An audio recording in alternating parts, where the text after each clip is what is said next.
சுலபமாக இருக்கிறதுனால ஏமாந்து போகாதே, கஷ்டமாக பண்ணினாதான் பெரிய பலன் கிடைக்கும்னு நினைக்காதே. பகவன் நாமா ரத்தனமாக்கும், வைரமாக்கும், கிடைக்காது. இதெல்லாம் தான் நாம சித்தாந்தத்தில் பகவன் நாம ரசோதயத்தை எழுதிட்டு வரார் பகவன் நாம போதேந்திர சுவாமிகள். காசி கஷேத்திரத்தினுடைய யாத்திரை முடிஞ்சு குரு வரார். காஞ்சிபுரத்திலே தன்னுடைய பகவன் நாம போதேந்திர சுவாமிகள் எழுதின 8 கிரந்தங்கள், நாம சித்தாந்த விஷயமான கிரந்தங்களை பார்த்தார். வித்வத் சபையை கூட்டினார். இந்தியா முழுக்க இருக்கக்கூடிய பல பண்டிதர்கள் பகவன் நாம போதேந்திர சுவாமிகளுடைய கிரந்தங்களை பார்த்து ஆச்சரியப்பட்டா. சுவாமிகளும் அவருமா காசி போயிட்டு வந்தார். ராமேஸ்வரம் போகணும் இல்லையா, 2 பேரும் இப்படியே கிளம்பினா. பல க்ஷேத்திரங்களை இப்படியே தரிசனம் பண்ணிட்டு ராமேஸ்வரம் போயிட்டு திரும்பி வரார். திரும்பி வந்தோமானால் தென்னிந்தியாவில் திருப்பாதிரிப்புலியூருங்கிற ஒரு க்ஷேத்திரம், நாயன்மார்களால் பாடல் பெற்ற ஸ்தலம். அங்கிருந்து 1 கிலோமீட்டர் 2 கிலோமீட்டர்ல போனால் திருவஹீந்திபுரம்னு ஒரு க்ஷேத்திரம், தேவநாத சுவாமி ஆழ்வார்களால் மங்களாசாசனம் பண்ணப்பட்ட பெருமாள். இந்த 2 க்ஷேத்திரத்தையும் தாண்டி வந்தோமானால் இந்த திருவஹீந்திபுரத்தில் கருட ஆழ்வார் தன்னுடைய மூக்குனால உண்டு பண்ணின ஒரு நதி இருக்கு. அதுக்கு கருட நதி அப்படின்னு பேரு. அந்த கருட நதிக்கரையில் வெங்கடாத்ரி அகரம் அப்படிங்கிற ஒரு ஊர். அந்த ஊரில் சுவாமிகள் இருக்கும் பொழுது ஆத்மபோதேந்திரால்னு சொல்லக்கூடிய விஸ்வாதிகேந்திர சரஸ்வதி சுவாமிகள் சித்தி ஆயிட்டார். சித்தியான உடனே பகவன் நாம போதேந்திர சுவாமிகள் அவருக்கு அந்த சித்தியான தன்னுடைய குருநாதருக்கு என்ன பண்ணணுமோ அதெல்லாம் பண்ணி அந்த ஒரு ஊர்ல 1 வருஷம் தங்கி இருந்தார். குருவனுடைய சமாதியிலேயே வேற எங்கேயும் போகாம. இந்த விஸ்வாதிகேந்திர சரஸ்வதினு சொல்லக்கூடிய அவளுடைய அதிஷ்டானத்தை பத்தி ஒரு விஷயம் சொல்லணும். இங்க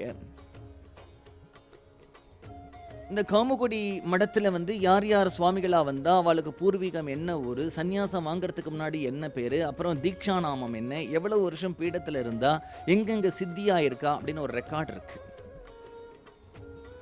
அதுல இந்த பகவன் நாம போதேந்திர சுவாமிகளுடைய குருவான விஸ்வாதிகேந்திர சரஸ்வதி ஆத்மபோதேந்திரால் இந்த வெங்கடாத்ரி அகரம் அப்படிங்கிற ஊருக்கு பக்கத்தில் இருக்கக்கூடிய வடவாம்பலம் அப்படிங்கிற ஒரு ஊர்ல சித்தியா இருக்கார் அப்படின்னு மடத்தில் இருக்கக்கூடிய ரெக்கார்ட் சொல்றது.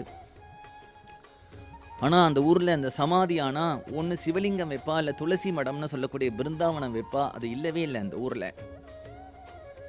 காஞ்சி பெரியவாள் இப்படி ராமேஸ்வர யாத்திரை முடிச்சுண்டு அந்த திருவஹீந்திபுரம் திருவதிகையும் பக்கத்தில் இருக்கு. வீரட்டானேஸ்வரர் 8 வீரட்டானங்களில் ஒன்று.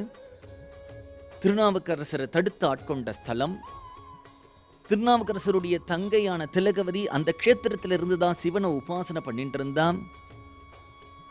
திருநாவுக்கரசர்னு சொல்லக்கூடிய அப்பர் பிறந்த ஊர் பக்கத்தில் திருவாமூர் அப்படிங்கிற ஊர் சமீபத்தில் இருக்கு. இவ்வளவு விசேஷங்கள் கொண்ட இடங்கள் அப்படியே தரிசனம் பண்ணிட்டு ஒரு தரம் சாதுர்மாசிய விரதத்துக்காக அந்த வெங்கடாத்ரி அகரம் அப்படிங்கிற ஊருக்கு பெரியவா வந்தான்.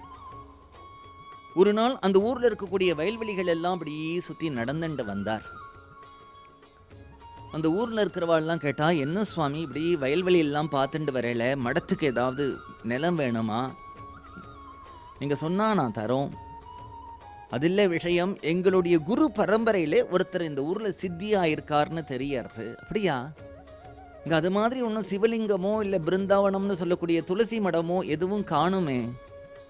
அப்படியே நடந்து வந்துட்டு இருக்கக்கூடிய பெரியவா ஒரு இடத்துல தங்கினார். இந்த இடத்துல தான் அவர் சித்தியாயிருக்கார். இப்போ மடத்திலிருந்து சில பேரை கூப்பிட்டு சுத்தமாக ஸ்நானம் பண்ணிட்டு கையில் எந்த மண்வெட்டி கடப்பாறை போன்றது இல்லாமல் தீர்த்தத்தை நிறையா விட்டு கையினாலேயே தோண்டிண்டு வர சொன்னார். அவர் கூட இருந்த ஒரு வேதம் படித்த ஒரு வித்வான் இருந்தார். குமாரமங்கலம் சாம்பமூர்த்தி சாஸ்திரிகள்னு பேர் அவருக்கு. அப்படியே தோண்டிண்டே இருந்தவருக்கு டிரான்ஸ் வந்துடுத்து.